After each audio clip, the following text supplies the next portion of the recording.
had this friend who was really into the occult. Unfortunately, I was the one who got him turned on to it. We had a mutual appreciation of the paranormal and all things weird, so I thought the subject would interest him. He started going deep into the subject to the point where he wouldn't talk about anything else. He would actually interrupt a conversation and force the subject back to occult matters.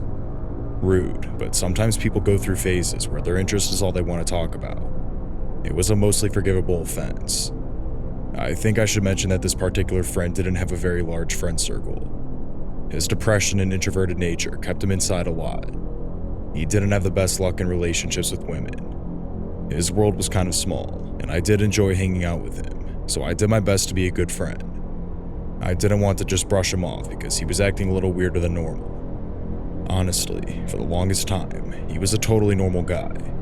We'd chat and play games together on the PlayStation. We all hung out at the park, went swimming, and overall had a good time hanging out. Things started to go downhill when he started to smoke DMT. Personally, I think psychedelics are amazing tools that can offer insight into your life, but they should be treated with respect. My friend got to the point where he was making it himself and he was smoking it daily, multiple times a day. For those of you who aren't familiar with the substance, when you smoke it, you get transported to a different world, an entirely new plane of existence. Your body and yourself don't exist anymore. You're just exploring this alternate reality dreamscape. Imagine what that does to a person when they're smoking it 30 plus times in a day. He started telling me things like he was the reincarnated Osiris. He said he was seeing Egyptian hieroglyphs all over the place in waking life. Apparently he had hour-long conversations with entities in his bedroom even when he wasn't smoking DMT. Of course I was very alarmed to hear all this, and I told him he needed to take a serious break. No drugs at all for a few months so he can find solid footing in reality again. At this point, I was still hanging out with him because he obviously needed some help, and like I said before, he didn't have a lot of friends that could give him that. He was also the black sheep of the family, so I knew he wasn't getting any kind of support from them. He was really close to his sister, and I did reach out to her on Facebook to express my concerns. I pushed her to talk to him into getting some psychiatric help, because he was slipping past the point of no return. I'm not really sure if she took my messages seriously since we didn't really know each other. Plus, she is at least 6 years younger than us and probably didn't grasp how serious this situation was becoming. In any case, I'll jump forward now to the part where things started to get really creepy. My boyfriend had made arrangements to hang out with our friend at the park. I didn't really want to go because I felt like I needed a break from him and his nonsensical ranting. I just couldn't deal with it on that particular day. My boyfriend said he wasn't all that bad and we went anyway. We went to the park and he was his usual self, ranting about Egypt and made up gods that only he knew the truth about and so on. He also had this large hunting knife that he kept fiddling with the whole time we were on the walk. He told us that he had been using it in ceremonial magic and that it helped to banish negative thoughts. It made me extremely uneasy. He would do this thing where he would take the knife and make stabbing motions near his heart or head, like he was mock stabbing himself, all while holding a conversation with me or my boyfriend.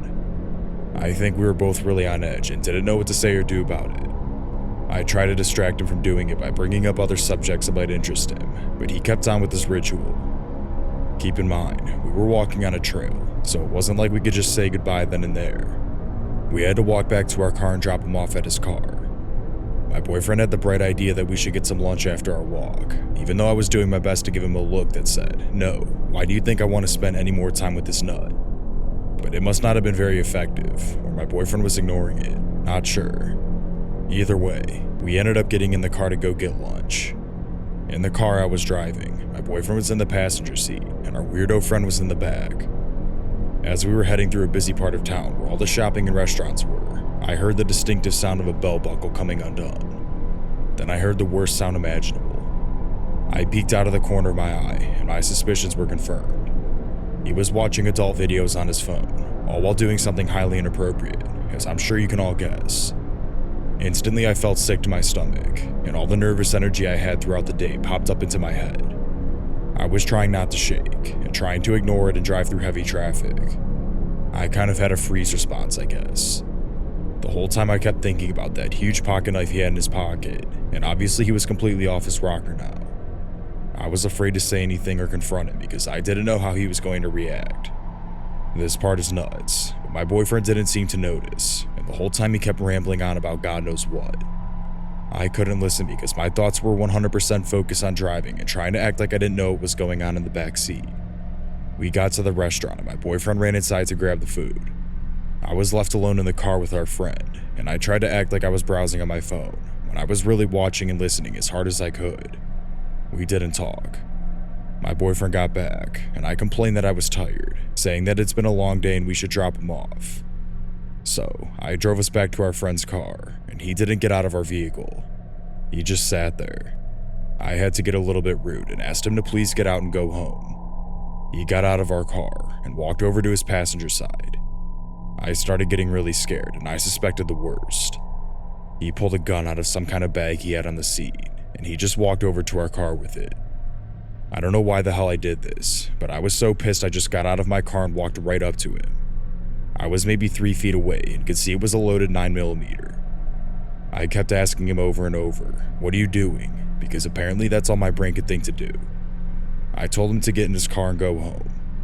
He never said anything during this entire time, just kind of cried and had this wild look in his eye. For whatever reason, he got back into his car and drove off. I obviously told my boyfriend we are never hanging out with him again and that I didn't even want to talk to him anymore. No contact, nothing. A few months passed, and he'd occasionally message me through the PlayStation or text my phone. He said a lot of random stuff, and I just ignored it. It turns out, he moved down to Tennessee near Nashville. I don't know why. He had a roommate, and I think their girlfriend lived there, but I'm not really sure about the situation. I thought maybe he was turning his life around and getting a fresh start down there. I thought it was best to cut all contact and let him regroup. I was not interested in any kind of friendship with him, and I know he needed help beyond what I could offer. Again, I reached out to his sister and let her know that he had a gun. She managed to get it from him somehow, but it did little good in the end. I got a call around 11 p.m. one night that woke me up. It was a man claiming to be a detective down in Gallatin, Tennessee, and my heart skipped a beat. I started sweating and immediately asked what happened. Apparently, my former friend stabbed someone to death on Halloween Day. I don't know all the details, and the articles about it are kind of sparse. The whole thing is really surreal, and I'm just left feeling like I'm lucky that I didn't get shot last summer.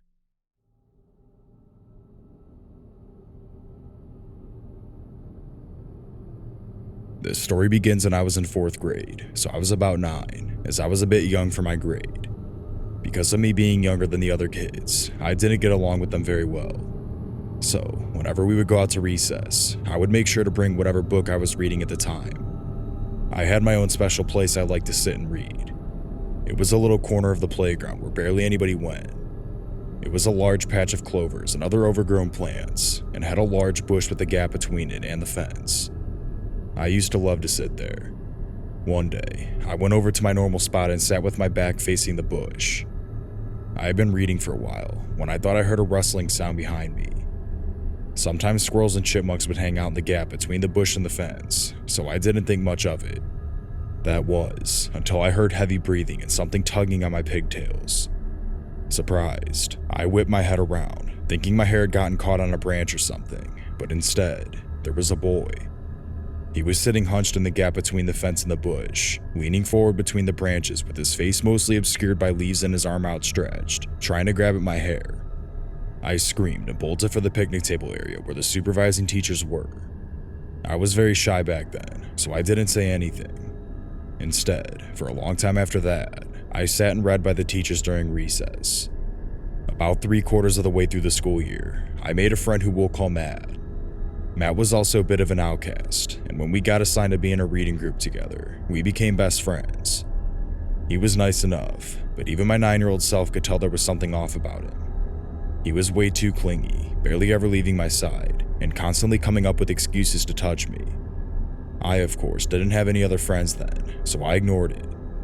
However, one day, he told me that he liked me. I had no idea how to react to this and just said nothing.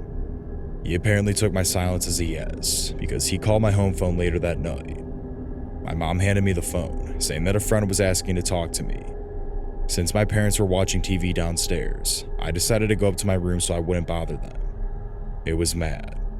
I could barely even say hello before he started saying some seriously weird stuff. He started saying things like, "What do you want to name our kids? When we get to high school, let's run away and start a family." I bet you look really cute when you're asleep. Now, this would be creepy for anyone, but I was 9. I had no idea how to handle the situation, so I just stayed away from him. He was not happy about this, constantly glaring at me and just being all around super creepy. A year later, I was halfway through 5th grade and had a serious bully problem, but that's a story for another day. It got so bad that my dad decided one day to not wait until the next school year and instead switch schools the following Monday. 5th grade at my new school was great, and starting in 6th grade, my parents got me my first phone. Of course, I called up Clara, who became my friend after the Matt incident, and let her know about my new phone. A couple more months passed, and one night, I got a call from an unknown number. Picking up the phone, I froze when I heard Matt's voice. I still vividly remember what he said. "Hey baby, I missed you so much. Why'd you leave me?" Not even a second after he said that, I hung up, blocked his number, and called up Clara, as she was the only person at my school who had my number. Apparently, after school, he had asked to see her phone to call his mom, as he had forgotten his at home. She handed it over to him, as she was a very kind but quite gullible girl. Soon, she noticed that he was taking a while, and that he had out a pen he was writing something on his arm. She yanked her phone away and he panicked, sprinting off. Looking down at her phone, she saw that he had opened my contact info. I was freaked out, but felt safe as I had blocked his number. That didn't stop him though. He would call me every single week from a different phone, leaving at least 10 messages each time. Every time I would block one number, he'd somehow call from another one. When I got a new phone, the calls stopped and I forgot about it, until freshman year. At my high school, there were a couple kids from my old school, and I suddenly remembered Matt. I asked one of the boys, Harry, if he knew what happened to Matt. According to Harry, he got expelled. Teachers had caught him smelling and touching girls' hair, groping female students, trying to sneak into the girls' locker room, and writing extremely explicit content about himself and other girls in the grade, as well as a few other things that I can't remember. The realization hit me like a semi-truck. Smelling and touching girls' hair. The boy hiding in the bush when I was in 4th grade.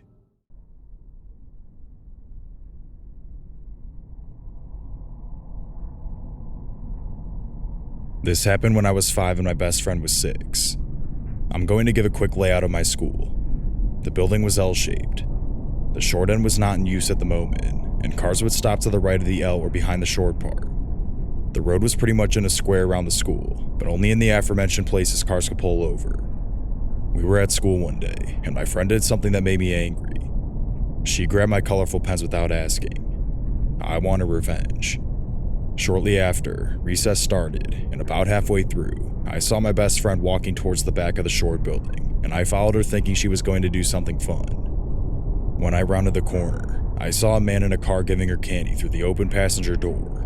Well, trying to. My childish mind thought, why doesn't that guy just step out to give her the candy? Now he's holding it just outside her reach, and she has to climb in the car to grab it, and his seat will get all dirty. My friend had one knee on the car seat, reaching for the candy now. I suddenly realized that this was the perfect time for my revenge. I'd stop her from getting candy from this man, so I yelled at her that she wasn't allowed to be this close and I'd tell on her. This caused her to jolt back and she ran away from the car, back to the school ground, taunting me with the fact that a passerby thought she was so pretty that he wanted to give her candy but not me. Apparently, a teacher saw me walk towards the road and was on her way to fetch me, so she was just around the corner from us when my friend started taunting me. She heard what was said and quickly ran the last few steps toward us, frantically asking us, "Did anyone get in a car? Did you see any classmates getting into a car?" She was clearly panicking and the car was long gone by now, having driven off when I yelled at my friend. My friend answered, no, the nice man just wanted to give me candy, and that I'd tell on her, so we ran back. The teacher escorted us inside, had all the other teachers count heads, and talked to the police that were called. Neither me nor my friend knew what was wrong at the time, until her parents came to fetch her and gave her a stern talking to about accepting candy from strangers, saying things like, "We've talked about this," and "We have plenty of candy back home." My mom was proud of me because she thought I listened to the stranger danger talks and protected my friend, and I didn't correct her. A few years ago, my best friend and I were talking about our old school and this day came up. We both just realized that if I hadn't been so obsessed with those pens, or if she had asked before taking them, that she could have been kidnapped and suffered a pretty bad fate. She couldn't believe how stupid she was for thinking that a random guy would really offer candy to kids from his car, especially since her parents had warned her about strangers before. I just felt embarrassed for not recognizing the situation from the talks my parents gave me and being so focused on getting revenge. It took me a while longer to fully realize what could have happened to her. I don't know if the guy was ever arrested or did anything else, and after this incident my school started permanently posting a teacher as lookout near the road. As far as I know, there were no more incidents at that school, and it was never really spoken of again. The official reason for the lookout teacher was to prevent students from running out onto the road and getting run over. When I drove past last year, they had put a fence all around the school. I'm guessing it's because they finally realized a fence is cheaper than paying a teacher an hour a day to just stand around.